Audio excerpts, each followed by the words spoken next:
What is going on, everybody? Welcome to another Mock Draft Monday video. It is Matt here, one of the co-founders of Campus2Canton.com. You can find me at SportsFanaticMB on Twitter, as you can see right there on the bottom of the screen. Check out the website at Campus2Canton.com. It is $2.99 a month or $29.99 a year. You want to get in now. We've got a lot of things coming this off season. Really, there is no off season for C2Cs. We're about to get ready for spring ball, freshman drafts. There's a whole lot going on. You want to definitely get in on the website now. And we really want you to jump in on this YouTube channel. Please hit the subscribe button, hit the bell icon, give a like on the video if you guys don't mind.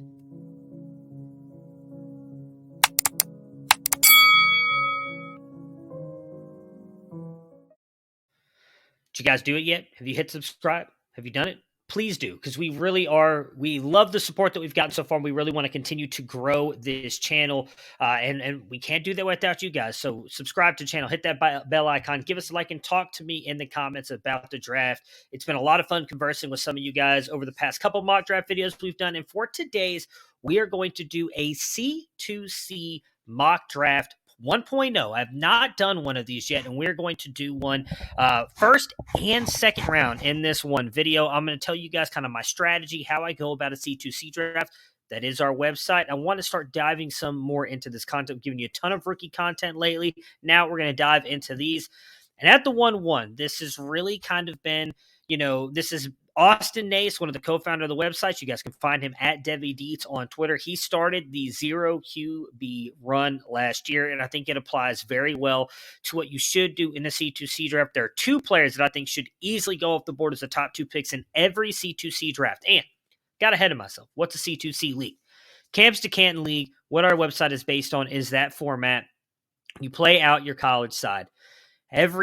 When we get into Maction Wednesdays, realistically, you're playing fantasy football every single day of the week. You got Wednesdays, Thursdays, Fridays, college games, Saturday, big day for college. You got Thursday games for NFL. Then Sunday rolls around, right? Big day for NFL. And then you got Monday. Realistically, the only day you're taking off is Tuesday, and we know that's when waivers run for both leagues, baby. So you are full in fantasy football all year long. You play out your college side, you have a chance to win money there and a championship. And when those players go into the NFL, so like Matt Corral, Sam Howell, Malik Willis, are guys we've been playing on our college rosters for the past 3 to 4 years, are now going into the NFL. Well, guess what? Now we get them automatically on our NFL rosters. So there's a lot of different strategies and a lot of different ways that people go about these drafts. Quarterback is very interesting. We thought a couple years ago this was going to be a very deep class in 2022, 2023, even 2024 right now with the way things look. It looks deep, but that could change in the next couple seasons. So a lot of people have been shifting their strategies and going for guys they know or think are going to be proven at their positions. And number one is going to be Bijan Robinson for me. And it's a tight race between these top two running backs, but Bijan has done it 2 seasons in a row, 1,800 rushing yards. He has got 491 receiving yards, 6 receiving touchdowns, 15 rushing touchdowns right now in his career. Did get injured in the back half of last season, but coming in on a Texas team that should be even better this year. He is a guy that I am all in for, at least in the top 2 picks. Now, my number 1 pick would be the guy that's going off the board here for me at number 2, and that's Trayvon Henderson, running back out of The Ohio State University. Burst on the scene last year, a guy who did not play college, my God, he didn't play at all as a senior in high school because of COVID, myself included. Massive Ohio State guy, right? You see the sweatshirt, love Ohio State. It is my college. I did not expect him to get on the field much last year. They had Mayan Williams. They had Master Teague. I expected Trayvon to kind of be the afterthought. Maybe we see him in mop-up duty in some of those games. And by God, did Ohio State have some mop-up duty games earlier in the season? No, didn't happen. Played in 13 games, 184 carries for 1,255 yards, 15 touchdowns, 312 receiving yards on 27 catches and 4 touchdowns, 1,500 yards from scrimmage.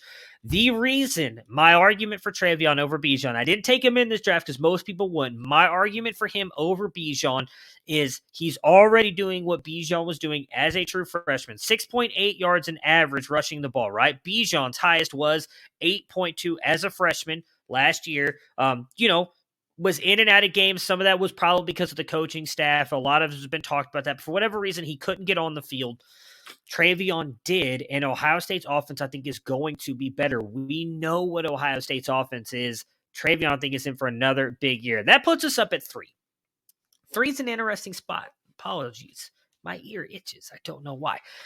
Someone's talking about me. Probably only good things, right? Is that burning? I can't remember. Regardless, number 1.3. Some people may pivot to quarterbacks at this point.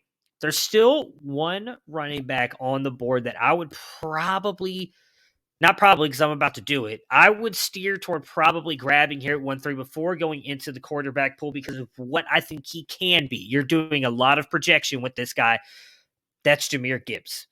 As you can see right here next to me, Georgia Tech uniform, because he was at Georgia Tech for 2 seasons, transferred this year to that big A on the side of the screen as well, the Alabama Crimson Tide. 1,200 rushing yards in his career, 746 last year, 460 as a freshman, 768 receiving yards, 465 last year on 35 catches, 303 as a freshman on 24. He's got 5 receiving touchdowns and 8 rushing touchdowns. He is going to be an absolute beast at Alabama. They have lost a ton of their receiving weapons. We don't know who's going to be the one that steps up there. You know, you've got Bryce Young, who is awesome, one of the best quarterbacks in college football. We expect them to probably lean on Jahmyr Gibbs. Last year, with Jamison Williams, John Mechie, right? Like they were rolling on that offense, had a good offense. Brian Robinson still got 35 receptions in this offense, in the Alabama offense last year for 296 yards. Jahmyr Gibbs did that with 14 less receptions as a freshman, and he did better. Jahmyr Gibbs is going to eat next season. He is likely going to be, I would guess, top 3 in CFF scoring, which again, C2C that matters. You're playing out your college side. He's likely going to be one of the top scoring running backs. And I know it's crazy because we've talked about it. Bijan, NFL teams don't take running backs in the first round anymore. Bijan was the guy to me that I think probably could break that barrier.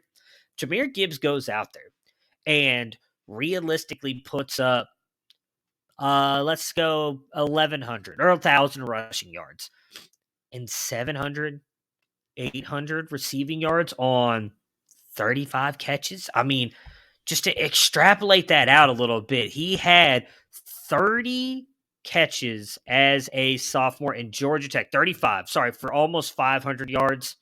So take that back. Probably doesn't get 800. Maybe I'm being a little bit too bullish. But even 600, like him being on Alabama and producing like that is going to push him toward possible first-round draft capital.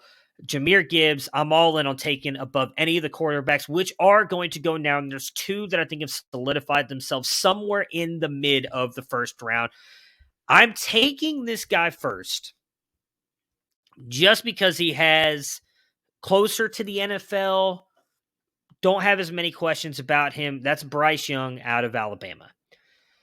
I will say really quick on Jahmyr Gibbs, because we do have ADP at Campus2Canton.com. He is going off the board at 4.7. So that's roughly it. So I picked a little early on him. But anyways, Bryce Young, he has been he was really good last year, right? He struggled realistically in the same areas that CJ Stroud did. And that was when under pressure, he seemed to kind of struggle. But at the end of the day, really good season, 66.9% completion percentage, 4,000 passing yards with 47 touchdowns, 7 interceptions. Didn't do a lot of rushing, though. That was kind of like the one thing we were all thought he might have to do. He didn't even have to show it. So we don't even know what his rushing upside could be. Now, he is a little bit slight, listed at 6 foot 194. I imagine he's probably not even 6 foot, and he may not even be 194. But he's a really good quarterback. I trust him a little bit more than I do the guy I would take at 105, and that's quarterback for the Ohio State Buckeyes, my Ohio State Buckeyes, C.J. Stroud. Stroud came in last year, 71.9% completion percentage, 4,435 passing yards with 44 touchdowns and 6 interceptions. Did add negative 20, and that's realistically because a lot of teams in college football, they count sacks negatively. Apologies about that. I had some issues in my video kind of cut out there, so you may have seen a jump, but we're going to keep going with CJ Stroud here. So, again, the college teams count sacks toward negative yardage, so he can run, didn't do it much. Obviously, stats look really, really good, and I think a lot of that is because of Ryan Day's system. The one thing I will say for Stroud, if you follow me on Twitter, you know I was not a big fan of him early on in the season, but he did nothing but progress moving forward. And by the end of the season, he looked like a completely different quarterback than he did earlier in the year. I expect he's going to go out and do it again. Now, you may only have one more year of CJ Stroud, even though he is listed as I believe he's listed as a sophomore now. He'll be a redshirt sophomore this season. That's 3 years in college. So he can't come out in the 2023 class. I don't see any reason why he would come back outside of some injury. So you get both of these quarterbacks for 1 year before they move on into the NFL. At 1-6, there's a lot of players I'd consider here. You've got the 2 top wide receivers, obviously, on the board. You've got some running backs. There's some other quarterbacks that some people may take. I'd go back and forth, but for me, at this point, if you've got Trayvon, Jameer, Bijan, both those quarterbacks off the board, I'm taking, in my opinion, the top wide receiver in college football off the board here, and that is KeShawn Boyd out of LSU. He's a guy that I think a lot of people are sleeping on because he got injured in the second half of last season, and we don't know what his injury is. They have not really specified, but in his freshman season where he had like a massive dominator rating, 735 yards, 5 touchdowns in 10 games on just 45 receptions, averaging 16.3 yards a play. And that was with Terrace Marshall early in the season. Terrace Marshall opted out because he felt like he had proved what he needed to for draft capital. Boyd goes out and just absolutely dominates with bad quarterback play as well, if I might add. He has not had a good quarterback this year. In the 6 games that he played, 38 catches for 508 yards and 9 touchdowns, was doing it again. KeShawn Boyd can do it all. He is a complete wide receiver, incredible route runner. All he's got to do is come out, prove that he's healthy in his junior season and play. And he, in my opinion, should be locked in as the number 1 wide receiver off the board for the NFL in the 2023 draft class, followed very closely by this kid out of Ohio State, Jackson Smith-Njigba. Kid is amazing. Made that great play in his first season as a freshman with the Buckeyes in the back of the end zone when everybody was like, holy crap, how did he even get his feet down? He got his feet down in that first game. But then, unfortunately, we never really saw much else out of him. And I think a lot of that was just COVID season. Justin Fields really relied a lot on Garrett Wilson and Chris Olave, so he only ended up with 49 yards on 10 catches. Fast forward to this season, 1,606 yards on 95 catches in 13 games with 9 touchdowns. Obviously, everybody was talking about him because of the what's the game I want to put on? Oh, I'm sorry, the Rose Bowl game against Utah. My bad. I'm sorry. Now, granted, yes, at times he did have a running back covering him, but still massive Rose Bowl game in prime time. Everybody was watching that game. It was a thrilling game shootout. There are a lot of people who've moved JSN up to wide receiver 1. Take it from me, Buckeye fan, love JSN. He is amazing. He is going to be, I think, one of the best wide receivers to come out of college we've seen in a little bit and going to be really good at the NFL level. KeShawn Boyd is just more well-rounded. And if you want to have JSN at wide receiver 1, though, I won't argue it. That's great. For me, I haven't seen, I know he's practically doubled what Boyd has done in 1 season. Boyd has done in 2. But he was injured, and we didn't even really get to see him start that much that first season. If you go back, again, COVID year, Terrace Marshall was the only wide receiver ahead of Boyd. Granted, horrible quarterback play, still put up 700 receiving yards. JSN was on the field. He was only able to put up 49 receiving yards, and he had Chris Olave and Garrett Wilson there, but I still think it matters what KeShawn Boyd was able to do as a freshman. At this point, some people may be taking some running backs, right? There's still some really good running backs left on the board. Tank Bigsby, Zach Evans, Sean Tucker, Braylon Allen, as they all call him. And you guys will see. I like Braylon Allen, but I've got a lot of questions on him. For me, I'm dipping my toe back in the quarterback pool at this point. Campus2Canton leagues are all super flex. Likely when you go into the NFL, those are super flex teams as well. You want to have a good quarterback. I understand. This next pick might be controversial. You might think there's a little bit of bias into that. Sort of. Maybe at one point. I'm taking Quinn Ewers. Goes to Texas. He's now with Steve Sarkisian. Originally committed to Texas. He reclassifies, comes back out. He ends up going to Ohio State, getting all that money. Everybody's like, oh my God, I can't believe, blah, blah, blah. Ends up leaving. Now he goes here. He is goes back to Texas with Sark. QBRs for the quarterbacks that he has had when being a head coach: Jalen Hurts, 83.4, Tua Tagovailoa, 93.1 and 94.8, Mac Jones, 96.1, Cody Kessler when he was at USC, 79.5, and even last year with Casey Thompson, who in my opinion is not that good, 62.6. Steve Sarkisian knows how to coach quarterbacks. He does run a good offense. Texas had good offense at times with Hudson Card, who just didn't seem like he was going to pan out, and Casey Thompson, who's not that good.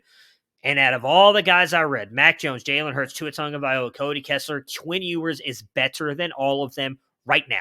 I understand we've never seen him throw a pass in college. All he's done is hand the ball off, literally, at Ohio State. Was injured. He's missed a lot of time. He was injured in high school, didn't get to play, then reclassified. He's literally not played football in over 2 years. He is going to be a stud for Texas with that offense. Xavier Worthy, Bijan Robinson. Oh my God. I would not be surprised if Quinn Ewers is a top 12 to 15 quarterback in CFF. You get him for 2 years on the college side in an amazing offense before going into the NFL. And, you know, say what you want. Some of these 5-star quarterbacks have not panned out. We can't really shit on Tua, and I'm sorry, not Tua, Trevor Lawrence, in my opinion, number 1 quarterbacks overall in their class, because we haven't seen what he's been in the NFL just yet. Dead and up and down rookie season.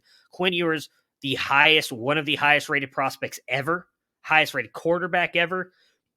I don't think 24/7 Sports has messed it up with this one. This kid is special. He's going to be special. I'm taking him.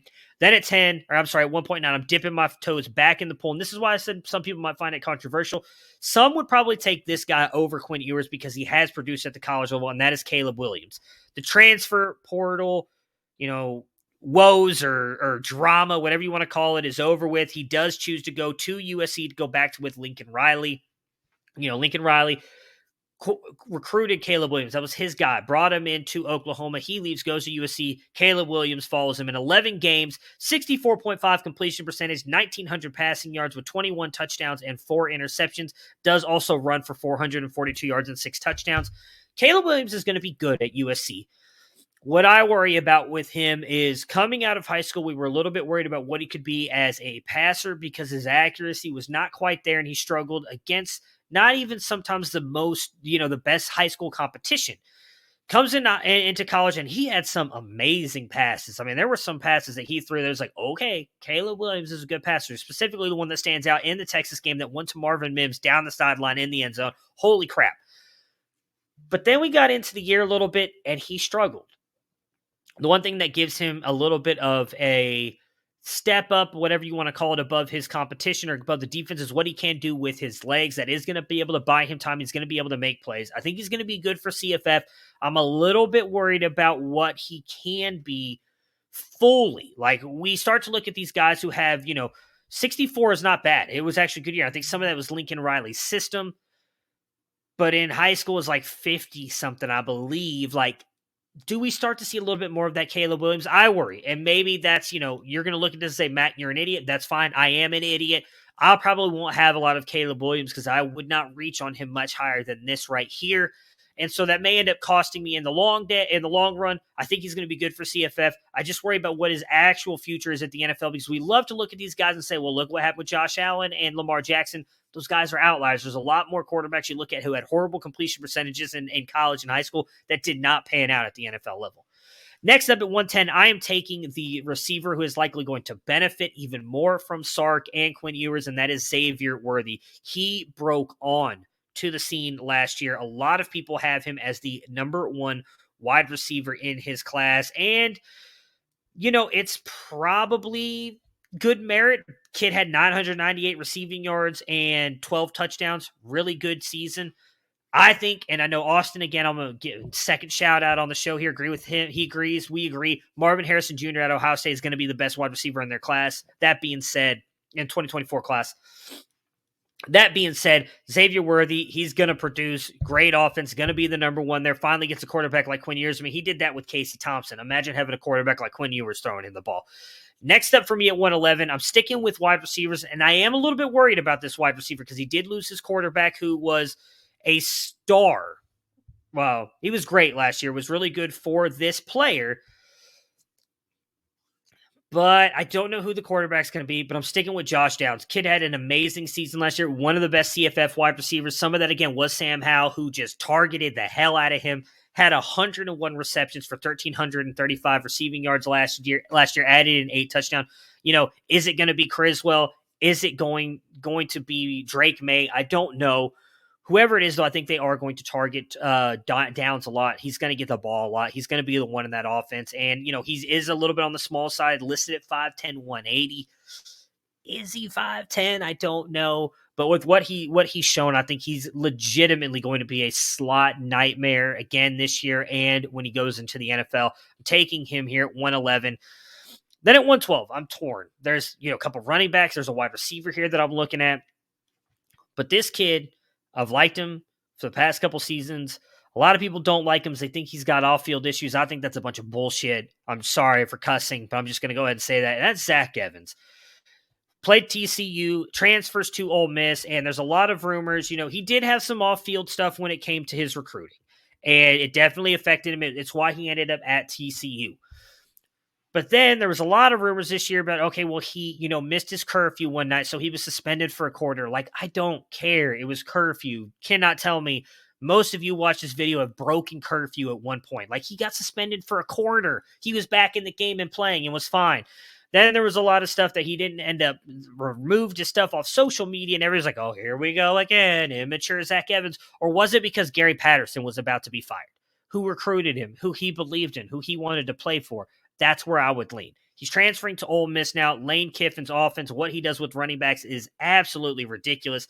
51% rush rate in neutral situations, 49% success rate. That's very good.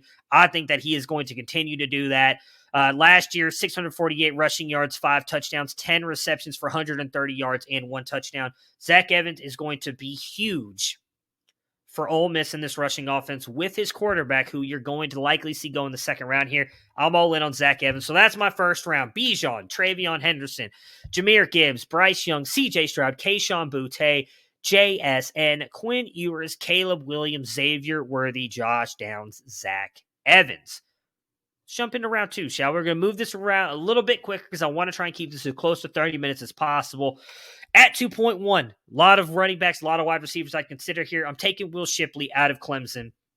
Got injured last year, but he's a very good all-around running back. I think he's going to be the guy for the Clemson Tigers this year. 739 yards rushing, 116 yards receiving. I know, DJ, you struggled. This offense looked weird, but let's be honest. I think we all think it's a net positive. Tony Elliott's gone. We'll see if this offense improves at all for Clemson, but I'm taking Will Shipley. I think he's got a chance to be one of the better running backs in the 2024 class. Next up, Jordan Addison out of Pitt. He would have been a little bit higher for me, wide receiver. I really like Addison. My biggest fear is Kedon Slovis. And, I know a lot of people weren't in on Kenny Pickett, and some people question, was it because of Jordan Addison that Kenny Pickett shot up the past 2 years? Was Jordan Addison because of Kenny Pickett? I don't know. Was it, the chicken or the egg theory, right? I think a lot more of it had to do with Jordan Addison. 666, my goodness, receiving yards as a freshman, 1,593 as a sophomore, 17 touchdowns this past year. If Kedon Slovis can look like what he did as a freshman, Jordan Addison will be just fine. But because of that, I'm a little bit worried for him. And so I would take him a little bit later. He does, I believe, have an ADP higher than that. Let's see here. I'm going to pull it up really quick as I'm talking. Stall. And Jordan Addison has 15. So right around this range. I apologize. So he's going right around this range. He's the guy that I would take here. Next up, Tank Bigsby. Bigsby might have been my 1.12 earlier this offseason. He's a guy that I still believe in. More of like a 2-down running back, but I do think he is really good. Did get 21 receptions last year. So, let's just throw that out there. We talk about how he's really, so some people say he's more of a 2-down threat. He did have 21 receptions last year, 1,099 rushing yards, 184 receiving yards, really good running back. It's just everything going on with Harsin. I don't know what's going to happen. It looks like Brian Harsin's going to be back as the head coach, but let's be honest, he didn't want to commit to Tank last year. He threw Jarquez Hunter in there a ton.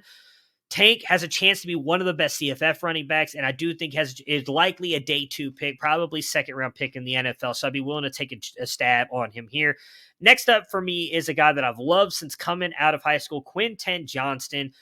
big stud wide receiver out of TCU, and he is kind of yet to really have that, how do I want to phrase this, like massive season with TCU. Weird offenses with Gary Patterson, 487 receiving yards last as a freshman, 612 as a sophomore, has missed games both seasons, only played in 8 of the 12 games, 13 that some teams play with the bowl games.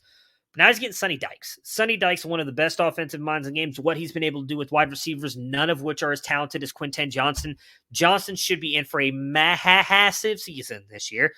And the one thing I'll say about the 2023 class is they're a little light on wide receiver. Like, it's a clear separation of KeShawn Boyd and JSN, and then a drop.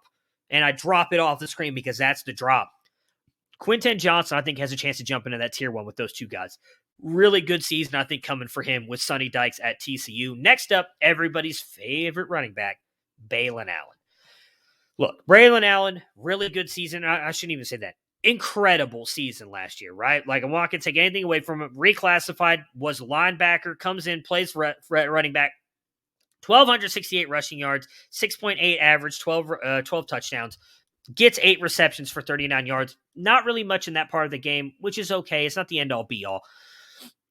Did it as a 17-year-old. So the argument is he can continue doing that moving forward as he gets bigger, better. He's a big bruiser. He does have a ton of speed. I just don't know that he has some of the nuances as a running back yet. Maybe that develops, but if it doesn't, this is a wasted pick.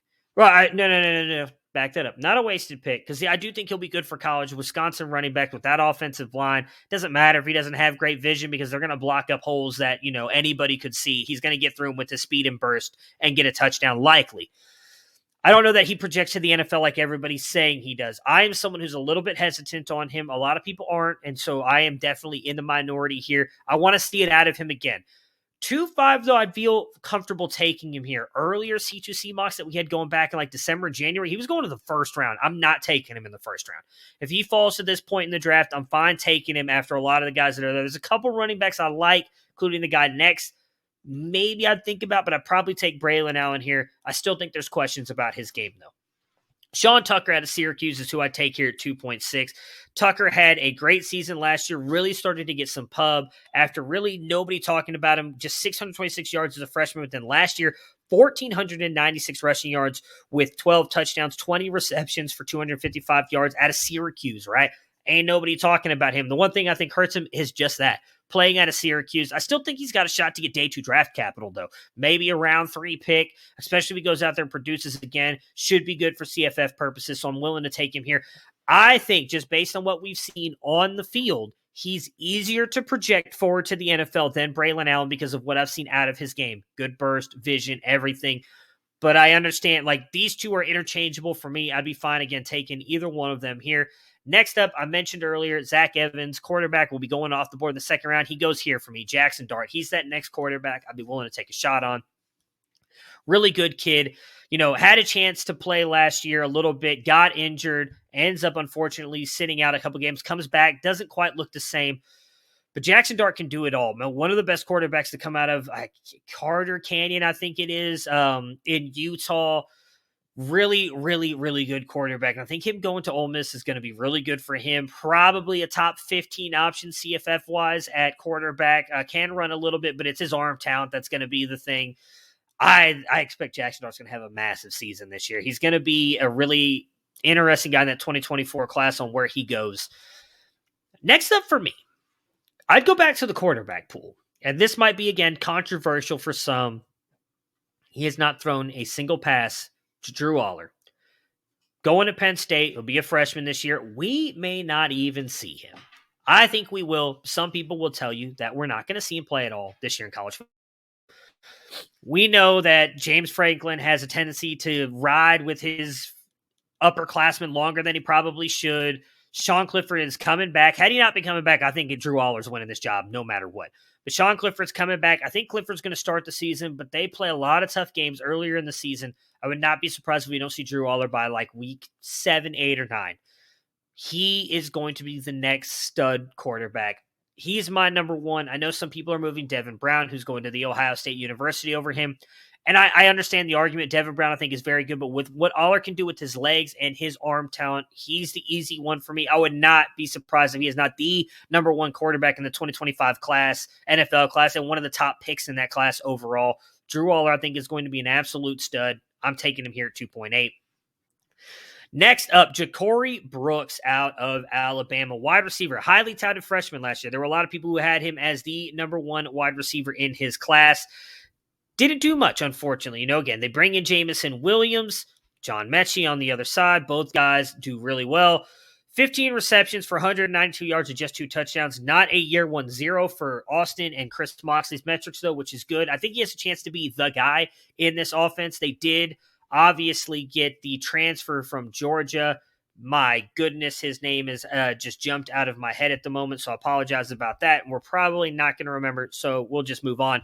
But he's likely going to be one of the top targets here for Bryce Young. I expect Ja'Cory Brooks to have a big season for the Alabama Crimson Tide.